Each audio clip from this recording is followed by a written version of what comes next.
एक बार क्या हुआ, मैं उड़ीसा गया था।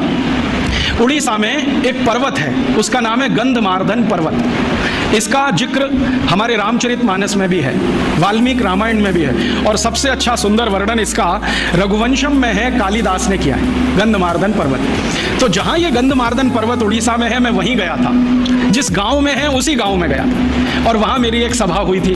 मैंने उस गांव के सरपंच को पूछा कि भाई ये गंधमार्दन पर्वत बड़ा मशहूर है, भारत के शास्त्रों में इसका बहुत वर्णन है, जरा बताओ इसकी विशेषता क्या है।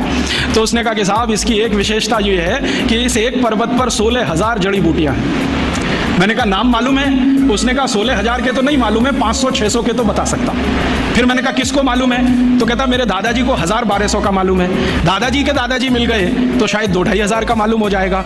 लेकिन एक ही गांव के छोटे से एक पर्वत पर 16,000 जड़ी बूटियां। तो मैं वहीं नजदीक में एक जिला, वो जिले का नाम है कालाहांडी, भवानीपट्टनम उसका जिला केंद्र है। दौड़कर गया और वहाँ के जितने भी बॉटनी के प्रोफेसर्स थे सबको मैं मिला।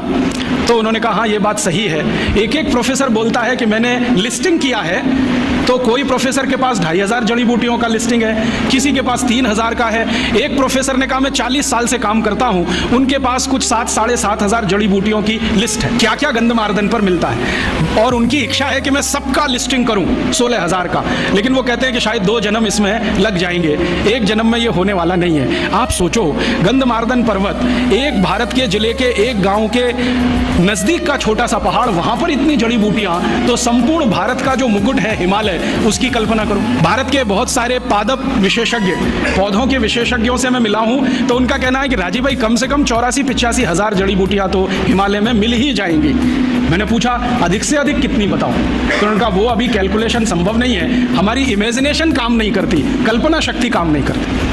एक बार मैंने सोचा कि संपूर्ण भारत देश के 10 करोड़ विद्यार्थियों को एक बड़े प्रोजेक्ट पे लगा दिया जाए कि तुम्हारे गांव और आसपास में जितनी जड़ी बूटियां हैं उनकी लिस्ट बनाओ, तो शायद 2-4 साल में पूरी लिस्ट बनकर आ जाए। लेकिन 10 करोड़ विद्यार्थी इसमें लगे तो ऐसे ही नहीं आएगी। कितना बड़ा काम है जो अभी तक करने के लिए बाकी पड़ा है और हमें इसका अंदाजा नहीं है। शायद इसलिए नहीं कि भगवान ने भरपूर दे दिया है, तो हमें स्केयरसिटी का अंदाजा नहीं है।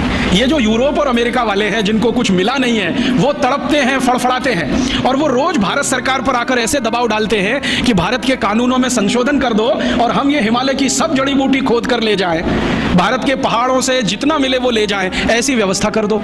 और इसी व्यवस्था के लिए उन्होंने गेट करार नाम का एक अंतर्राष्ट्रीय समझौता भारत से करा लिया है, जिसमें से रास्ते खुल जाएं ताकि भारत की बेशकीमती जड़ी बूटियां बिना किसी अवरोध के भारत के बाहर चली जाए। और इतने सारे रिसर्चर्स वहां से आते हैं यूरोप और अमेरिका से, वो एक ही बात के लिए यहां काम करते हैं, किस इलाके में क्या क्या जड़ी बूटियां हैं, कौन कौन से क्षेत्र में क्या क्या मिलता है। अब उन्होंने एक नया रास्ता निकाला है। भारत सरकार कुछ ऐसे मूर्खता के काम करती है, उनमें से एक काम है फॉरेन फंड से एनजीओज चलाना। विदेशी पैसा लिया और एक ट्रस्ट बना लिया, एक संस्था बना ली, एक एनजीओ बना लिया।